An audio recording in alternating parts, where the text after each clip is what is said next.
Good afternoon, everyone, and welcome to this latest session of this event. My thanks to the career community team for having selected two basic issues in our industry, 5G and cybersecurity. And let me introduce myself, a few words. My name is Alessandro Forcina.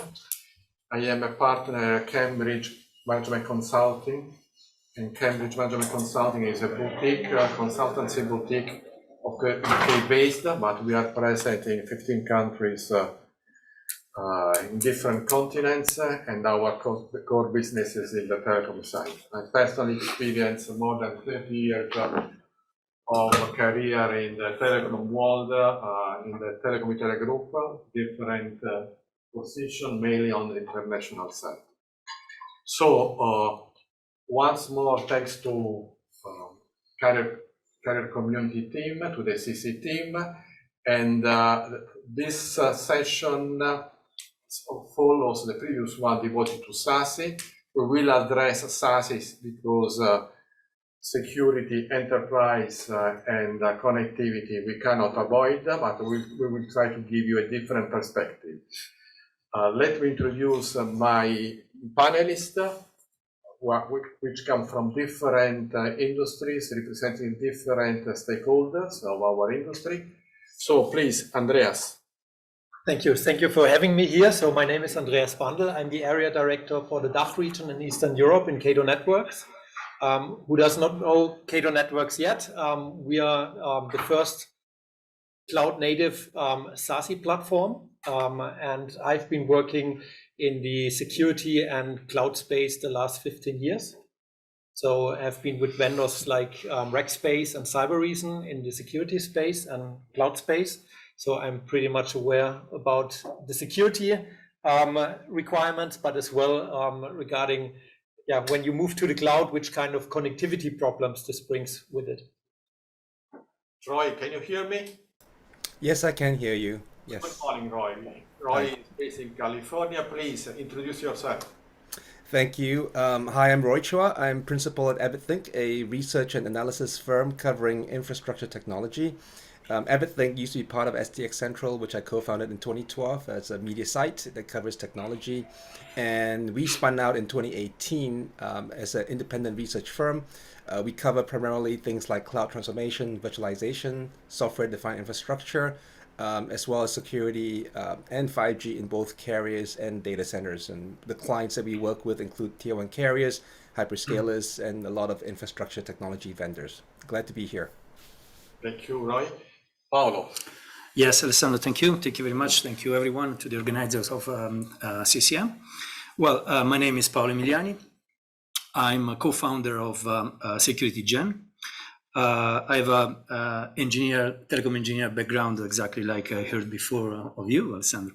So, few words about our company. We are a cybersecurity research-driven company on a telco space.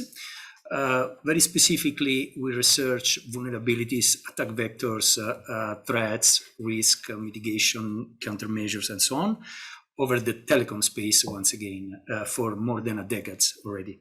So we had several publications. Some of them came under different t-shirts in the previous, but most of the research team is with us and continuously publishing and working on this research. So, well, thank you again, and we will elaborate for the concept later on. Max, it's up to you. Thanks for having me. My name is Max Röttgermann. I'm from Deutsche Telekom Global Carrier, and I'm a product manager for IP Transit and DDoS defense. So my job is to interconnect networks and to protect them against mainly against DDoS attacks, but also have insights in other fields of security, SASE, SD-WAN solutions, and things like that. My background is half business administration, so I studied international management and also technology and innovation management. And I'm with Deutsche Telekom for more than 20 years now, and for almost 15 years in the international wholesale space. Thank you. So we have different industries, representative of the major European telco. a representative of a unicorn, in the case is a unicorn on the SASE side, a telecom analyst, and a representative from cybersecurity. So I'd like to propose you a path for this panel with a top-down approach. So starting with a strategic, let's say, views of the today world, going down to a more specific question. So, and according to my opinion, considering some ingredients of our world, so it's out of discussion the move to data center. It's out of discussion, I suppose, the move towards SD1. It's out of discussion the threat that we have from the cyber world, together with other moves of our industry, the fiber deployment. So my question, and I'd like to start with Roy, who is a telecom analyst. According to you, Roy, according to all the panelists, which are the driving forces who should push an enterprise to evolve and to innovate its own platform in order to achieve this famous digital transformation? Please, Roy. Yeah, sure. Thank you. And I think we're all aware of the threats that we face and enterprises face today. I think a couple of things. I mean, there's 4 things I see with enterprises that are driving the carrier's response to those enterprises. I think the first one is the threat surface continues to expand, more locations, more devices, more contractors, people involved in the company, more applications, more diversity. I think that's one of the challenges, and mixing of private and public resources, obviously with cloud transformation. So that's one, threat surface. The other one is the threat actors getting more sophisticated, criminal enterprise state actors, right? The toolkits are better. If we use AI, ML, so can they, right? The third element is the digitization of businesses, meaning that for businesses, they have more critical assets and IP, all digital, more reliant on digital, meaning there's more disruption. If you take them down, more money to steal or hold them ransom.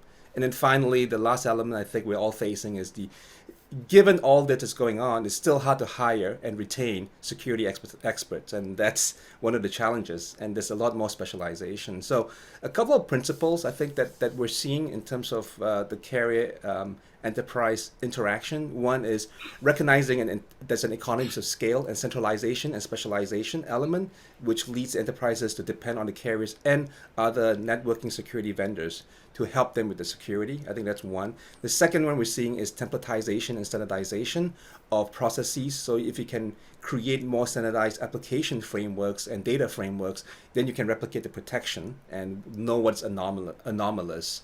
A couple of other elements is we're seeing a lot of it is identity authentication, trust. You hear a lot of that word, authorization frameworks, audit trails, right? And I think when you combine all those elements, you're going to hear the word over and over again, which is zero trust, right? Zero trust framework, zero trust network access, zero trust this. And that is a very flexible framework, but the reality in implementation, it's really hard. And I think the vendor that figures out how to make it zero trust and usable, I think that's going to be the successful vendor. In terms of solution architecture, what we're seeing when we work with the tier 1 carriers here is there's usually a few components. One is the endpoint element. Can't get away from the fact that it's branches and devices out there. There's usually a cloud component, the cloud intelligence, the feeds, and this is where the carrier comes in between, which is your gateway, your POPs, where you can then implement things like SASE, SD-WAN, zero trust, right? That's the interesting part that we're seeing, and especially with 5G, fixed mobile convergence, we're seeing some of the carriers contemplate using the 5G framework with things like access gateway function to converge both the fixed, the BNG, and the mobile core, right, coming out of the UPS, and trying to build zero trust SASE frameworks in that regard to serve the enterprises. So hopefully, I think it's a long answer, but that's what we're seeing and working with the carriers on. Thank you, Roy. Paolo, Max, do you want to answer something else? Please, Paolo. Yeah, maybe I can start. Sure. I like very much what Roy said in regards, especially on the lack of expertise sometimes. So creating teams of experts is not an easy stuff for mobile operators, and not only. On the second part, it can sound really obvious, but nobody has the magic wand. And even there's no one solution or one service who can solve all the problems. I think that the key is the visibility. Too many times we heard and we saw on the field, somebody start from the conclusions. The conclusion is usually when somebody think to put something to protect something, do not know what to protect against what, which type of attacks, which type of attacker, which pattern of attack they're suffering for. But important is to buy tons of firewall or IPS or whatever it is, okay? So I think really the next step forward is to have the intelligence on the network. And this is not only what I'm saying, but is what 3GPP is saying with the new advanced, a new release that's probably, hopefully we'll have a time to dig into more later. With the 5G advanced, that there's a network intelligence which is put on the circle in the center of this. And because of this, the end-to-end visibility and the contextualized analysis is something which is really, really the key. So I cannot have a general purpose, let's say SIM, with full respect to the SIM, of course, because it's a fantastic aggregator system and tool, but I have to know somebody who knows this piece of the network, these other specific and peculiarities of this other part of the network itself, and put together and analyze what is going on over there. The view of your view, Max, from Deutsche Telekom. I think going also, so we had the mobile point here, now going a bit more into fixed line business. For example, when you have a company that has multiple, an enterprise that has multiple sites globally, and now 50% people working from home, you also have to condense this information, to condense this network visibility into, let's say, some sort of dashboard which nobody can see. So you need automation, you need, and let's say analytics in order to have the view on the entire network and solution. And you don't want to trap in the same fall you've done in the past with VPNs or so. So when you set up something new, you want to set up something new from scratch. And it's very, very hard because, as you've seen, if you look at the network architecture map of companies, in the past it actually was quite easy. And back in the day, it was even complex.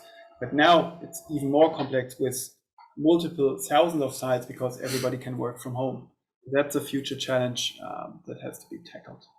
I think you can, Max said everyone can work from home.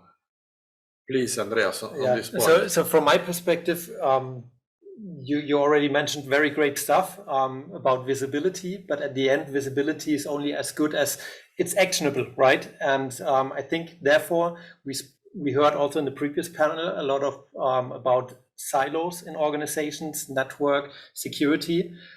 So I think key is also convergence. If you converge, then you are able to achieve simplicity. And this is essentially what happened in the real world. There are so many things like the threat actors, the attack surface, which is increasing, digital transformation, which makes old architectures obsolete, right? And at the end, this drives a lot of complexity in the organization. So IT teams, irrespective if siloed or not, they are not able to manage that complexity. And therefore, it needs to be converged and simplified. We mentioned it from Roy, from Paolo, of course, security. And it seems to me that a second step going down with this top-down approach is the role of CIO, the Chief Information Officer of CISO, the CISO. So considering the budget constraints, which are always present, considering the higher level of complexity, considering the staff with sometimes limited skills, considering they need to innovate and to be efficient. So according to you, which is the major challenges a CIO has to face, how he can meet the company requirements in terms of budget and efficiency with, let's say, limited resources. Paolo? Yeah, maybe I can start. Yeah. So I think in the last years, a couple of years, these rules are becoming really crucial to the modern companies and speaking with a very high management. For the simple reason, I'd say that these people nowadays have in their hands sometimes the future of the company itself. I can provide a lot of example about this. So if a CEO or a CISO do not perform correctly nowadays, so do not implement the right process, and I don't want to talk about countermeasure yet, this will impact sooner or later on the productivity, on the image of the reputational stuff of the company itself, in different modes. Would you ever open a bank account in a bank that is frequently breached and under attack and have no real countermeasures about? I probably wouldn't. And the same for the mobile operators. So would you trust your mobile operators to hand your data privacy also, because we are talking about that nowadays, if they do not perform all this cycle of virtual cycle of processes? So many times I saw this. Yeah, it's not very rare to see people that do not care about the previous policy, let's say, do not simply because they want to establish a new standard, new policy, but this appears to me like also something which is not paying the right attention to the why this policy have been failed, if they failed, or why they have successes. It's like when I hear somebody says, I don't care about those incidents on my network because they have been mitigated by my firewall or my countermeasures anyway. How is possible? I answer usually in my mind, because how comes that I'm not interested in somebody who's trying to attacking me, and I'm not interested in which is their pattern again of attack and what is trying to get from my network. So me as a CISO, let's say, personating this, I'm responsible of the data security of my subscribers or my employees. So I have to create this mindset in my employees, and at the same time, I have to stress the process, because sooner or later the breach will come. This is somewhere. Yeah, this is a statistical already, and the big difference is given by how do I will react to this. If this breach will strike me and I will simply respond in a given time frame, or I will limit, I will create a lot of forced part to not influence too much, or if I simply suffer of this and I just will realize I will test this reaction, this response process once I will have a real attack. So to stress all the time, harmonize the platforms of security. There are many structured points that have to be followed in really meticulous way. But stress the process, first of all, is the key, I would say. Thank you, Paolo. Roy, Yes, from your perspective, from your point of view in the Silicon Valley, the role of CIO, CISO is changing, will be changing in the near future? Yeah, I think that the role of the CISO is expanding. Unfortunately, I think as Paolo indicated, right? It's you breach is a matter of time, not a matter of if, right? Unfortunately, that's the reality. And I think for a CIO or CISO, her or his responsibility is to ensure, as Paolo says, is obviously you want to prevent breaches, number one, if you can. Number two, if you can't, at the very least, you want to contain breaches, right? To restrict the blast radius of the damage. And three, you want to respond to a breach. And the last part is how do you remediate and then get better each time, because you need a learning organization, because the other side is learning as well. So I think as Paolo indicated, I mean, those elements are important for a CIO or CISO. The role of the CISO is to do all those things and reduce the risk and liability of the business across all its operations, which is getting hard because operations are not always within your control anymore, as all your departments run off to the cloud or use a SaaS service or go here, work from home, work from mobile devices, work from anywhere.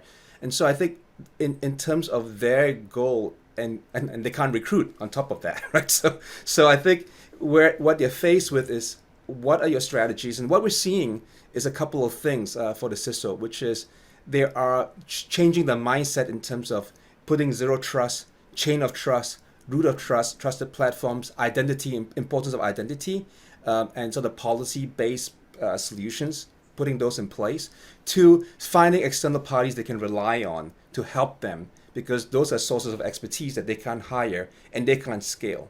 And so whether it's a carrier, like in the US, for instance, Verizon is well known for their data breach report every year, and they have a big practice. I mean, AT&T has one too. And I think worldwide we're seeing the same thing. So the carriers can play a role there too.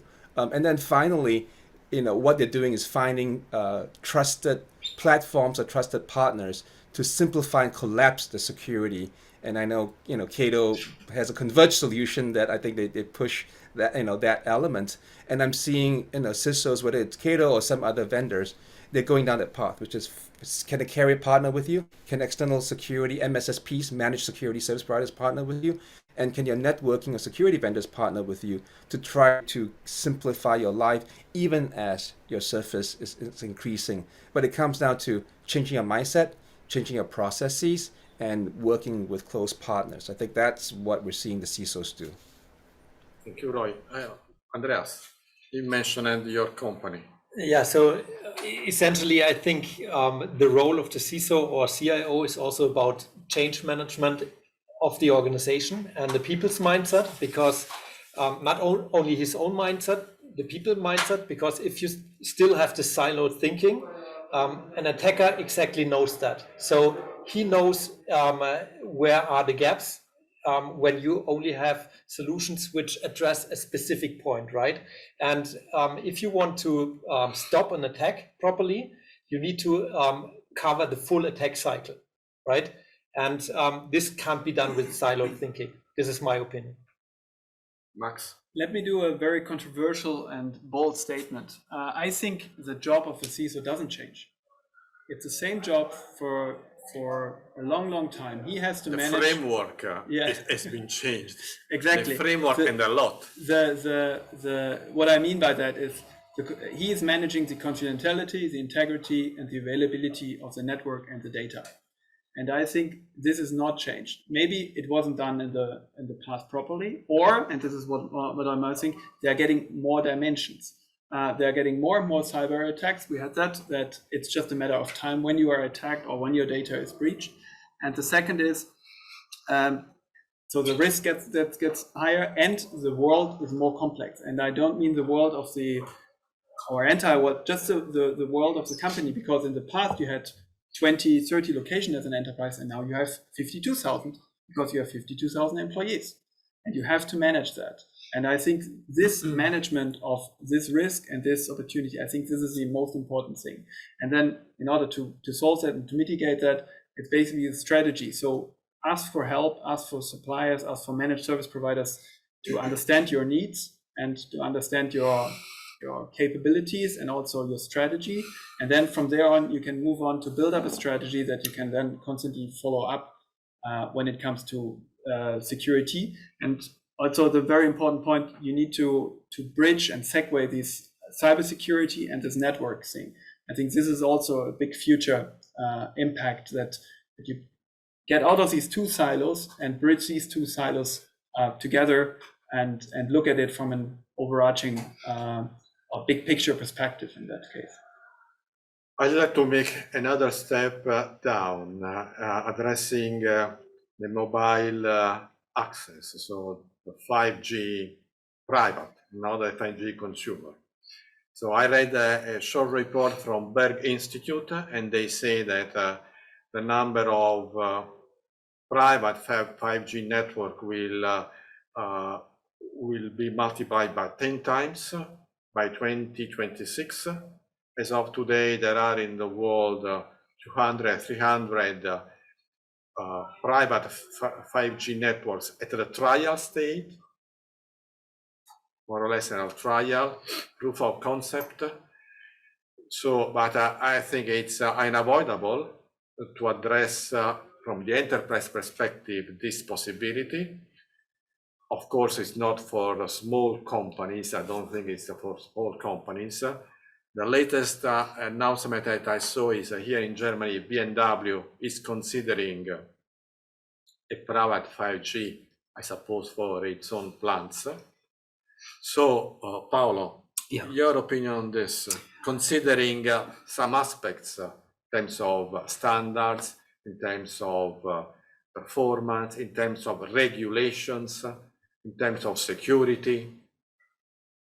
Yeah, you said many right things, Alessandro, and probably this gives us to all the panelists a huge opportunity of many angle and perspective of answering. I try to start probably covering some part, and for the sake of time, maybe we can alternate some answers. So basically, you said right also once you said about the 5G is more consumer-wise, private 5G is for enterprises. This is a key identification and or government agencies, of course, exactly. All enterprise, but also government agencies, institutions.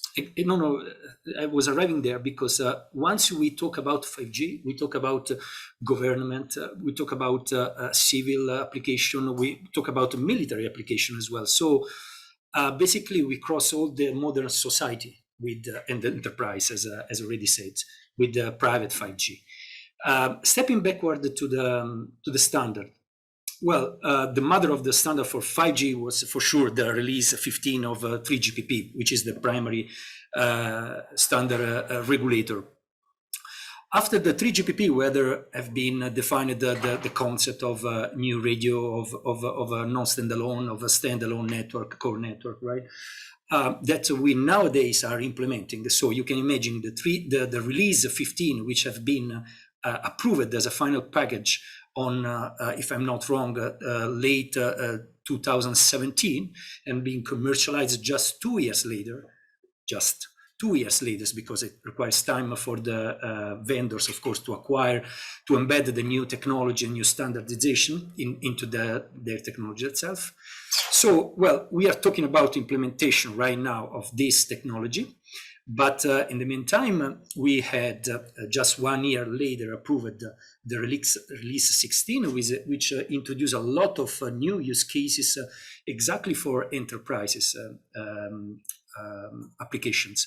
So, for instance, in release 16 have been introduced the optimization of uplink. So, an intelligent G-Node B is capable from release 16 and ahead to talk with the two enhanced mobile broadband broadcasters to stop one once the other one has a ultra reliable and low latency application that needs to speak on the same bandwidth, giving the right priorities to this. This has been done through many implementation of like UC and control of the prioritization of the communication, and so on and so forth. So release 17, which has been just commercialized in 2022, Q2, which introduced the concept of a time-sensitive network. So identifying which network are more sensitive to ultra-low latency and ultra-low reliability necessity.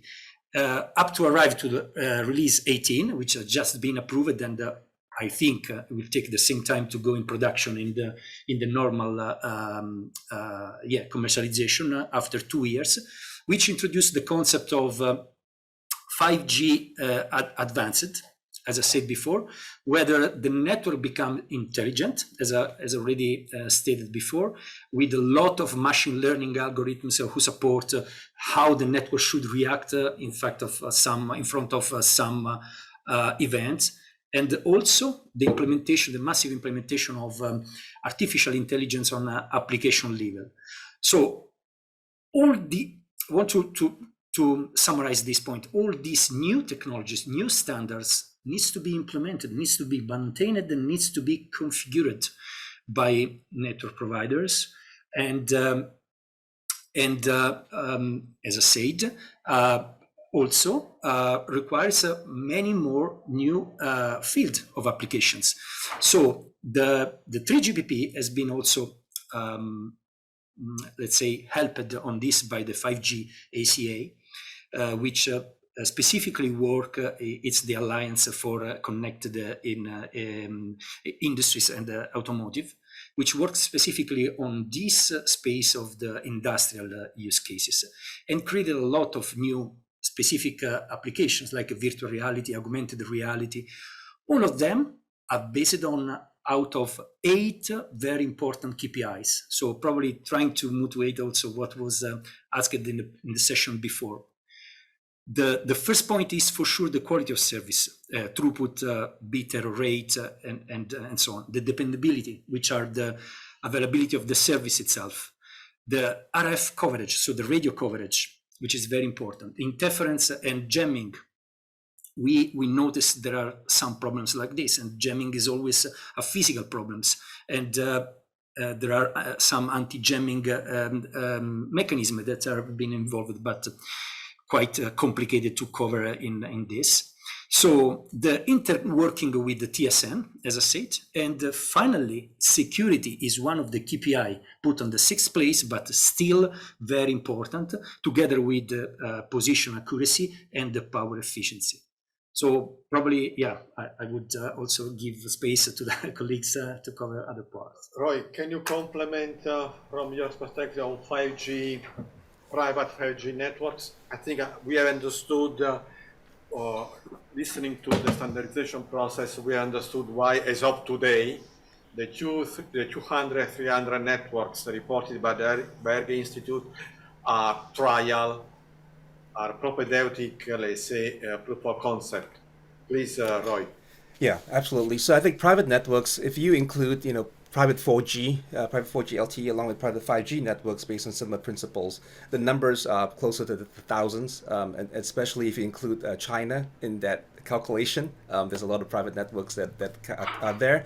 One of the major manufacturers, Nokia, already has, I think, 400 plus companies not deploying private networks, for instance, using 4G and 5G. And as Paolo indicated, with release 15, some of the elements became available to do private networks. I think one of the key things that was introduced within that, in the context of security, is, I think as we said, this thing called NWDEF, the network data analytics function that provides visibility into what's going on in the network. And it's a centralized function, back to what Max was saying, visibility is important, which is the NWDEF itself provides the carriers and the vendors as well, one location to centralize those types of analytics and have a chance to gather those analytics in one place, and not just for performance optimization, as Paolo was saying, but also for security and visibility into what's going on in the network itself. So the NWDEF, is one element that's interesting, from a not just public network, but also a private 5G network. So that's, I think, promising. The other element that we do see in some of the early private networks deployment, and we work with some of the private 5G providers, is when you go into enterprise and you deploy private 5G, it's not always enterprise. Certainly there's utilities and transportation hubs like airports. But when you walk into one of those situations, there usually is Wi-Fi there and wide Ethernet in place already. And there's already a security framework that exists in there. And so when you insert private 5G, from a security consideration standpoint, they're trying to figure out how to fit that into the frameworks that they have today.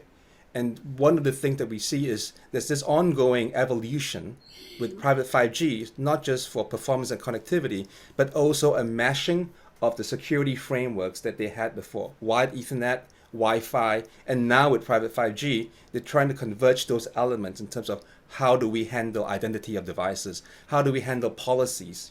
How do we handle the concept that with private 5G is not I drop the packet on the LAN and my IPS IDS or whatever it is takes care of it. Now I have a core, a mobile core. How does that all fit in? So we see enterprises and carriers who are doing early private 5G deployments working through those elements. And there are also other elements of private 5G which are even more intricate, which is some of the private 5G deployments are doing sort of a neutral host type situation, right? You deploy it and then you let the carriers come in. In those situations, we're seeing a negotiation from a security standpoint in terms of who's responsible for the physical security of the shared network. What about subscriber identity and privacy, right? What do you do in those situations? We're seeing all those discussions happen. And so I think we're still on the early stage of that. Private 5G is definitely interesting, and we're seeing a lot of deployments of that. I think the security frameworks for those still have to be rationalized and worked through, but there are promising elements in 5G with regard to things like NWDEF, which I know that a lot of vendors are very interested, and carriers too, in not exploiting, but leveraging for improved security and visibility. Thank you, Roy. Max, again, someone could say that Deutsche Telekom, like other let's say incumbent provider, could be against the spreading of private 5G network, or which is your position? No, and even here in Germany, from the regulatory standpoint, is there any problem, or everything has been cleared? Well, there's never everything clear. We run a few pilots with customers, obviously, and I think this is a huge opportunity because from a security point of view, from an availability point of view of the network, and from the general concept to run those private campus networks, as we call them, you get rid of a lot of problems that you have in the Wi-Fi space today, which is a zoo. Yeah, if you go to a trade show, for example, you open up your computer and you see 500 Wi-Fis in the same room. Yeah, this is something with 5G. I suppose you will not have that in that field. Yeah, and this, from an availability and a security point of view, it's a brilliant situation. Of course, it's very complex to manage, but this is also a little of entry barrier that not everybody set up his own 5G network like this. Yeah, and of course there needs to be some management, and from the regulatory point of view, to allocate resources and to manage that. Yeah, but to draw a comparison or to draw an analogy, it's like getting your own autonomous system and getting your own IP addresses is like getting, and you also have a LEA with some sort of sponsoring position, and the same thing you should do with or will be there with, or similar thing with 5G. Yeah, when you set up, you have to have a sponsor who helps you to set up this network, and you need to do this in a proper way that you have full coverage of your sites that you need, and not interfering with somebody else. Thank you. Now, the second, let's say, arm of this discussion is the fixed network. And the fixed network in 2023, because we are in 2023, from the implementation standpoint, brings to my mind again the SASE concept. I stress the word concept, not service. The SASE concept discussed in the previous panel. Andreas, it's up to you to let's say, to let us know which is the position of Cato Networks on how a company can leverage this new concept.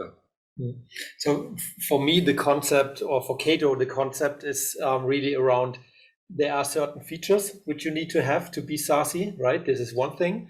But the other thing is it's an architecture. And if you look at Gartner, what they say, and going back to our initial discussion, why this came up, because of the complexity, increased attack surface, more threat actors, more advanced. It all comes down to simplicity. So Gartner says a SASE vendor is a SASE vendor when he's global. So Cato provides the global backbone. It's cloud native. We run our software, security, and networking stack in the cloud, so it's cloud native. It needs to be truly converged, like networking and security in one place, right? And at the end, it also needs to be managed from a single interface, because if you have different point solutions, which you then kind of duct tape, you will end up with maybe having a nice user interface which you put on top of it for visibility, but you will end up still managing different rules for all of the different point solutions, which will not bring you to the simplicity which you want to have, right? So maybe it's a bit provocative, but when Gartner came up, almost every vendor said we are SASE, right? Sorry, there are 35. So the latest that I read, and Roy, you can confirm me, some months ago, let's say March, 35 different SASE offering as of today, as of March. Exactly, and we have wrote a blog post about that, which, as said, it's maybe a bit provocative, but it says, is it real SASE or is it lipstick on a pig? So at the end, we heard that in the previous panel as well, the customer decides which requirements he has, but at the end, it's really down to bringing down the complexity, achieve simplicity, while not compromising on security.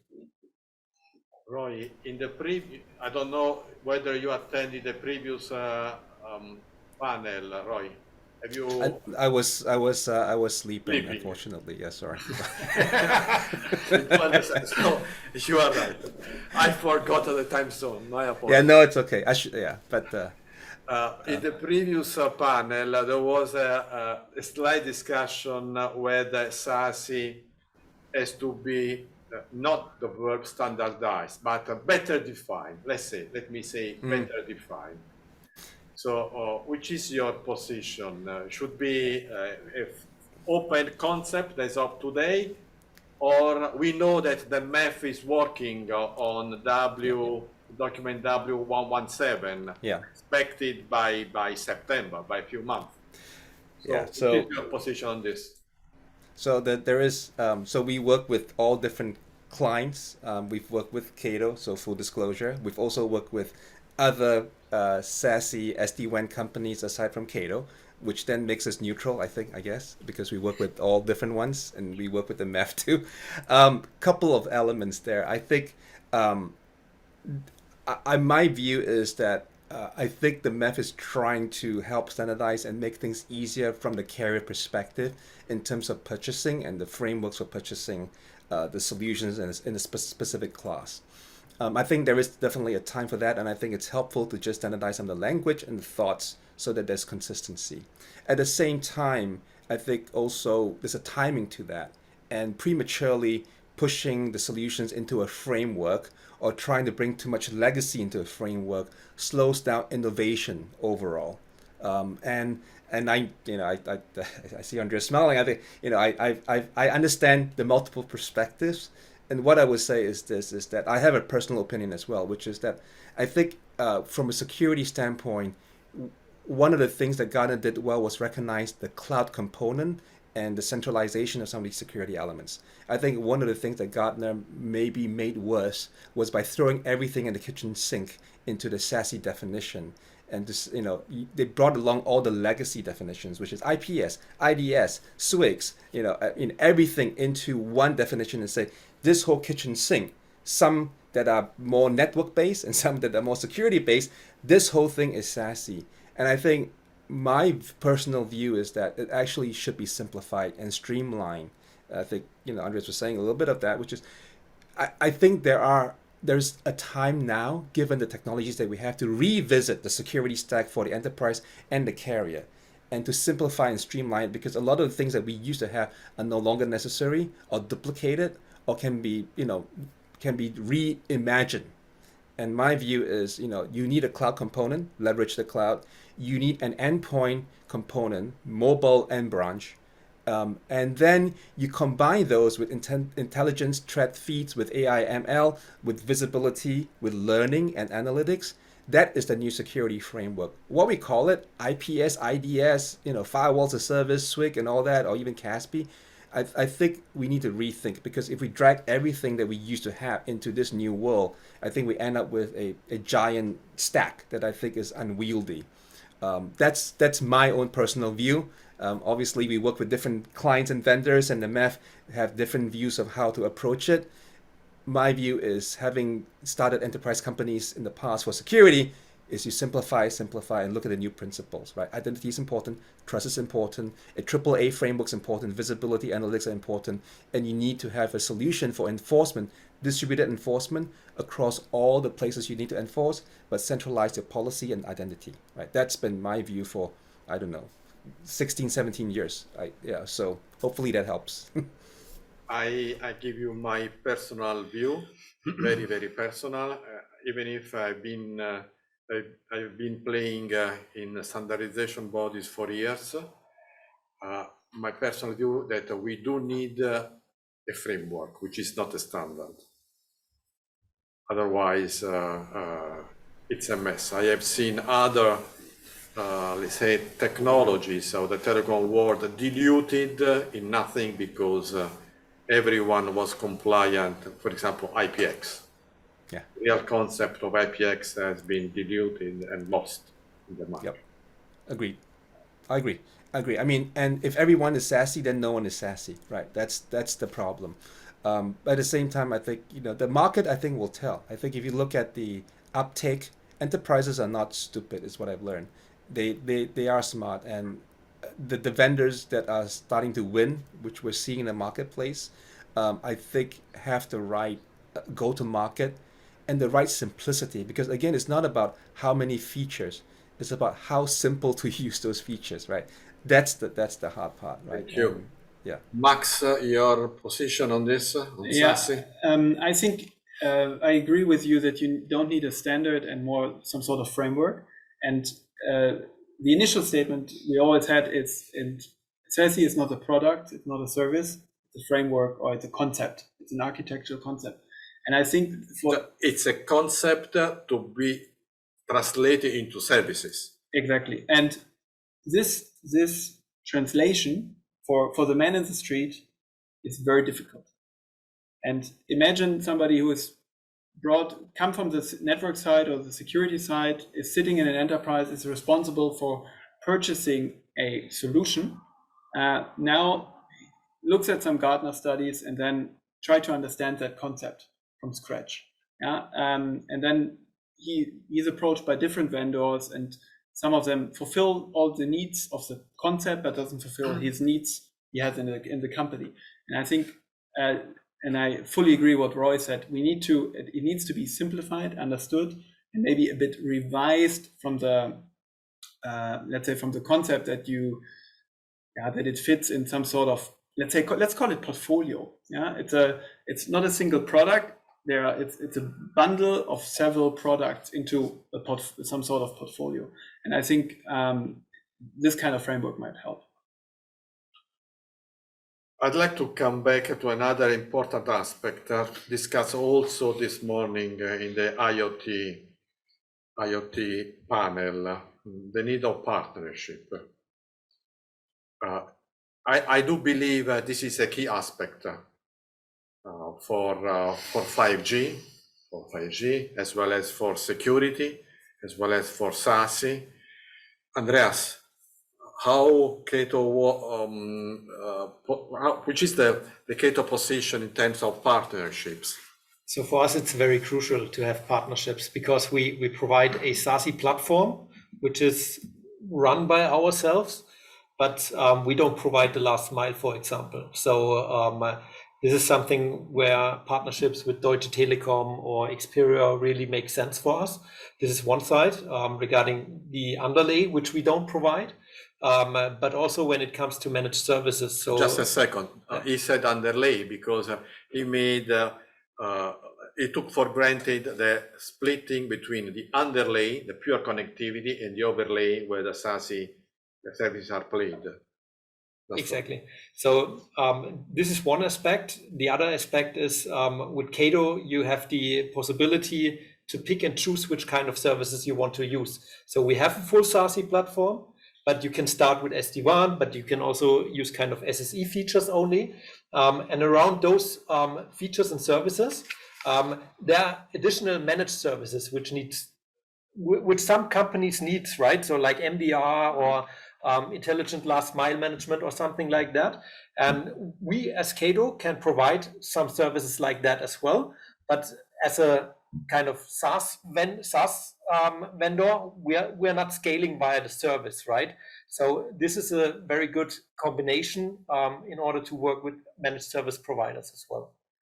Max, enlarging, so Deutsche Telekom versus partnership.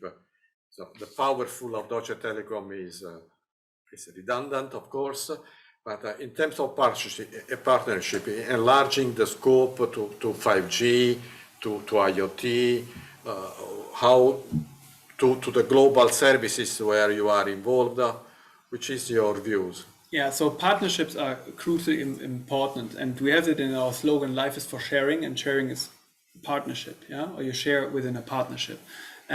So let me go back to the question of the underlay there.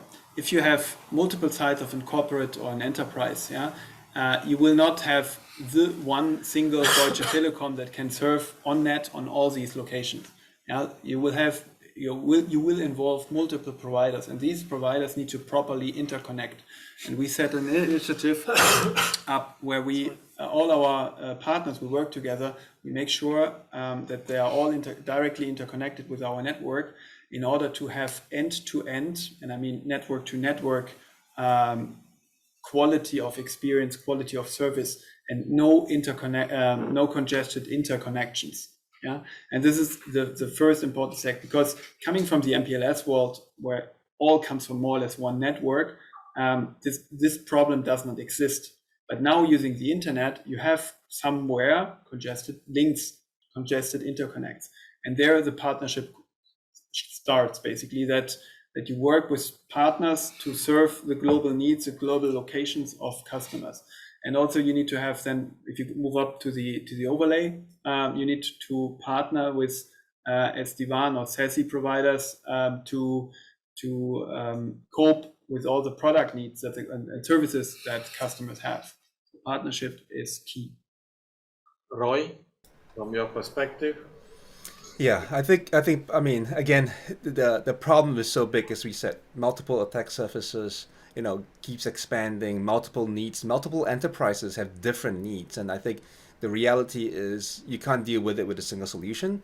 It's a portfolio approach, right? What's the portfolio that maximizes the opportunity for a carrier with enterprises, and certainly you will pick and choose the ones that make the most sense for the customers that you have, right? And there's going to be SASE and SD-WAN that work very well for people in home networks and office networks. And then there's going to be maybe a set of zero trust solutions that you need because the IoT network, is designed for massive number of items, but limited communication from those items with different kinds of traffic patterns, and in some cases different protocols. And so I think a portfolio approach that has multiple partners, because you can't be expert in all, I think that's the reality. And there's going to be a services or managed services component. I'm convinced that because of the lack of expertise and the inability to hire, that managed security services in whatever context, it's going to be critical to protecting the enterprises. That's just the way it's going to be for the foreseeable future. Thank you, Roy. Paolo, your position on this? Yeah, I'll be very quick. We created a kind of Lego bricks approach in this because, as Roy and also other colleagues correctly said, we have multiple scenarios in the big ocean of 5G scenario landscape. Sorry. So what we've done exactly is to create a minimum baseline security guidelines for each context, the ones that we were discussing before. So whether per single context we define it per single asset, sometimes per network function, which are the minimum baseline security, as I said. And to do that, of course, you need to rely on some partners. That's obvious, but it's natural, and that's why we have already several collaboration and cooperation with different technological partners, security ones. on the MAC, on the core side. Well, on the core side, we mostly act on our own, but still you can imagine on supply chain, whether you need to address multiple vendors, multiple devices, and sometimes also analyze from the iOS side from the operating system up to the configuration. So yeah, it works fine, and all these bricks putting together. Of course, there's always a direction, a supervision of the project, but it works really fine, I would say. So this framework. I have to ask a guidance to the CC team. It's 4:30, so can we? I think we. You can carry on, brother. Okay, so is there any question from your side to the audience? No question? I don't see the people behind the column. Okay, so I have one additional question for my panelist, and comes back again to an important issue discussed this morning in terms of IoT.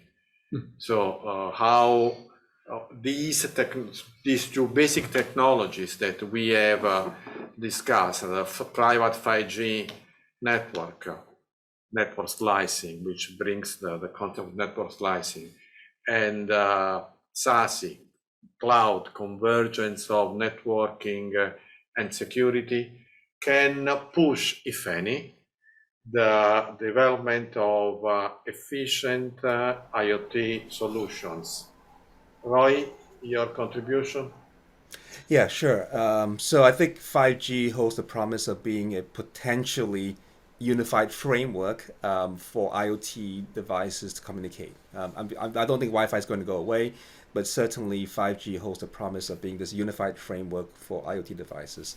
And with that, I think the security guidelines that we lay down within the 5G framework, again, with the use of things like MWDEF or with SASE or Zero Trust gateways that are able to enforce the security for these IoT devices, I think those are going to be very important.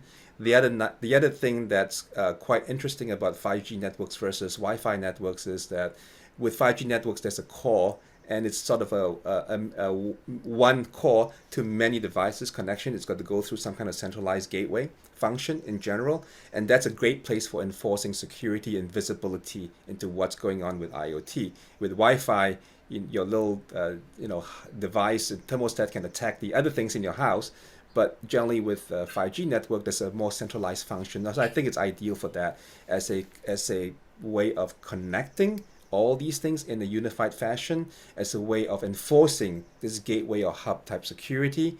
I think that's important, and to the extent that we can introduce the zero trust principles and the gateways into the actual 5G networks, private or public, I think it's a nice way to deal with all the different IoT devices with, again, not necessarily just one standard or one method, but at least one framework. I think that's one way of looking at it. The second thing is with 5G that allows for the AGF functions, as I said earlier, the access gateway function with fixed mobile convergence. It holds a promise of not just being a solution for wirelessly connected devices, but it also holds a framework potentially for all devices that are coming in, right? So using the 5G framework, and I think that's an interesting solution that I think carriers can bring to the table in conjunction with their networking partners. It's not the only framework, it's not the only solution. We're seeing a lot of others. There's a lot of OT, or operational technology security vendors in the space today, and they have their own ways of dealing with it. But I think 5G brings a new way of thinking about things in a standards organization, with a way of looking at it. And I think that's going to be pretty interesting. We're certainly going to be watching that. Thank you. Max, your last comment? Yeah, I think this framework, this solution makes things possible that we haven't even thought about in the past. And it was like this is the previous playground. If you use Wi-Fi, for example, or any other technology, whatever it was, to connect an IoT device to the network, to the internet, was always this like kindergarten placing. And now you have it in a much more sophisticated way, in a more standardized way, which has already embedded security, and you can enhance security a lot. And this really is a huge enabler for enterprises, especially in the manufacturing side, to jump on this IoT train and to start IoT, to really use IoT to the smart factories and things like that. Paolo? Yes, to be honest, here I have a quite a different position because we study a lot different IoT campus, and we really verified like on the top of the mountains, or sometimes really in the most remote places. It's quite hard to find 5G connectivity. So once the 5G is not in place, and with that all the immediate and we discussed the by design security yes, that are there. The device, the actuator, has to be connected anyway, and sometimes is LoRa, sometimes is 4G, 3G, even 2G. Yes, and in this case, we have several study and research how easy is to get the IMSI of those SIM cards and to produce a granular or group or even hundreds of DOS attacks toward these systems. And sometimes, please remind everybody that let's be reminded, that once you even have the 5G and is not the new standalone version, you still rely on APC and with the old vulnerabilities, all legacy problems that we all know. APC, say what is APC for? Yeah, evolved packet core network, yes, as a standard for the 4G core network, with the problems of well-known problems addressed by GSMA, Authority Fast Security Group, about DOS, about IMSI, stealing information, data integrity, and so on and so forth. So basically, the IoT infrastructure will simply rely on the security infrastructure itself. Before to arrive to 5G security by design, there's a lot of time and a lot of work to do. But surely, with the 5G use cases specifically for industrial, we have a very important progress on this. Thank you. Once more, if there are no questions, it's 20 to 5.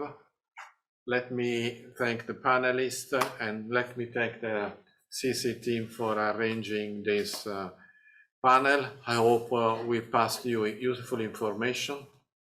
Thanks a lot.